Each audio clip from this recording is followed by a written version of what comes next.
Hello friends, welcome to গীতুস রান্নাঘর। আজকে একটা রেসিপি নিয়ে এলাম আপনাদের জন্য।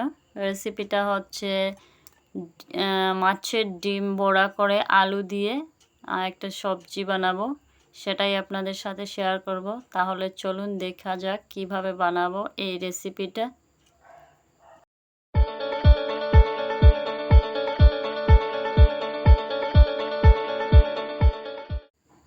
দেখুন, প্রথমে আমি মাছের ডিমগুলোকে এভাবে অল্প চালের গুঁড়ি বা বেসন দিয়ে আপনারা এভাবে বড়া প্রথমে ভেজে নেবেন। আলু টমেটো কেটে নিয়েছি, এক গুঁটো পেঁয়াজ কুড়িয়ে রেখেছি পেঁয়াজ কুড়োনো দিয়ে। তারপর কড়াইটা গরম হওয়ার পর তেলটা দিয়ে দিলাম, আর আলুগুলোকে প্রথমে ভেজে নিব।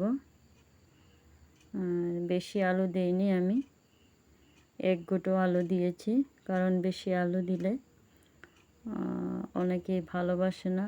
আপনারা ইচ্ছে করলে আপনারা দিতে পারবেন। আর এক গুঁটো আলু, আমি এক গুঁটো বড় এক গুঁটো আলু দিয়ে বানাচ্ছি। আলুগুলোকে প্রথমে অল্প পরিমাণ মতো লবণ, হলুদের গুঁড়ো আর অল্প শুকনো লঙ্কার গুঁড়ো দিয়ে দিলাম। দিয়ে ওটাকে আমি অল্প জল দিয়ে আমরা ওটাকে আলুগুলোকে ঢেকে রাখবো, তাহলে আলুগুলো সিদ্ধ হয়ে যাবে। আর দেখুন, এই পেঁয়াজ যেগুলো কুড়িয়ে রেখেছি পেঁয়াজ কুড়োনো দিয়ে, ওটাতে আমরা মশলা দিয়ে দিব। পরিমাণ মতো হলুদের গুঁড়ো, পরিমাণ মতো শুকনো লঙ্কার গুঁড়ো ওটা দিয়ে দিলাম, আর অল্প ধনে গুঁড়ো দিলাম যাতে টেস্টটা ভালো আসে। দেখুন, আলুগুলো প্রায় হয়ে গেছে সিদ্ধ। দেখুন, জলটা শুকিয়ে গেছে, আলুটাও সিদ্ধ হয়ে গেছে। তারপর আমরা আলুগুলোকে একটা পাত্রে নামিয়ে নিলাম। আর নামানোর পর কড়াইতে অল্প তেল দিয়ে দিব। তেলটা দেওয়ার পর আমরা মশলাগুলোকে দিয়ে দিব। দেখুন, মশলাগুলো পেঁয়াজ আর সাথে মশলাগুলো দিয়ে দিলাম। গ্যাসের স্টিমটা কম রেখে আমরা মশলাগুলো ভাজবো, যাতে পেঁয়াজটা বেশি ভাজা হয়ে গেলে খেতে ভালো লাগবে না। অল্প অল্প ভাজবো। দেখুন, কালারটা যাতে অল্প লাল হয়। তারপর আমরা দেখুন প্রায় লাল হয়ে গেছে পেঁয়াজগুলো। তারপর আমরা কি করব দেখুন, এই রেসিপিটা খুবই একটা ভালো রেসিপি। আপনারা ঘরে ট্রাই করবেন, আশা করি আপনাদের ভালো লাগবে। তারপরে অল্প জল দিয়ে আমরা দেখুন পরিমাণ মতো লবণটা দিয়ে দিলাম। দেওয়ার পর আবারও ভালোটিকে এভাবে নাড়াচাড়া করে তারপর আমরা ভেজে রাখা আলুটা দিয়ে দিব। দেখুন, এভাবে দেওয়ার পর আলুগুলো ভালোটিকে মশলার সাথে মিক্স করব।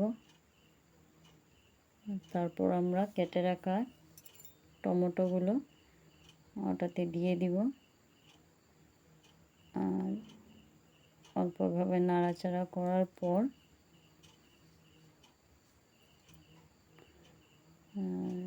গ্যাসের স্টিমটা কম রেখে, আবারও বলছি, বানাবেন, না হলে সবজিটা জ্বলে যাবে। তারপর আমরা অল্প জল দিয়ে আবারও ভালোটিকে নাড়াচাড়া করে যাতে মশলাগুলো আলু টমেটোর সাথে মিক্স হয় 2 মিনিটের জন্য ঢেকে রাখলাম। 2 মিনিট পর দেখুন মিক্স হয়ে কি সুন্দর হয়ে এসেছে। টমেটোগুলো অল্প অল্প সিদ্ধ হয়ে গেছে। তারপর আমরা মাছের ডিমের বড়াগুলো দিয়ে দিলাম, দিয়ে এভাবে নাড়াচাড়া করবেন ভালো থেকে। আর মাছের ডিমগুলো যখন বড়া বানাবেন তখন ওটাতে অল্প চালের গুঁড়ি আর দিয়ে দিলে মাছের ডিমের বড়াটা খুবই সুন্দর হয় আর খেতেও ভালো লাগে। আপনারা যখন বড়া বানাবেন তখন অল্প চালের গুঁড়ি, তারপর অল্প ময়দা বা আটা মিক্স করে আপনারা বড়াগুলো বানাবেন, তাহলে মাছের ডিমের বড়াটা অনেক সুন্দর হয়। দেখুন পরিমাণ মতো ঝোলটা দিয়ে রেডি হয়ে গেছে এই রেসিপিটা। আর তারপর আমরা একটা পাত্রে নামিয়ে নিব। আর নামানোর অল্প আগে আমরা গরম মশলা দিয়ে দিলাম। দেখুন আমরা একটা পাত্রে নামিয়ে নিলাম। রেডি এই রেসিপিটা।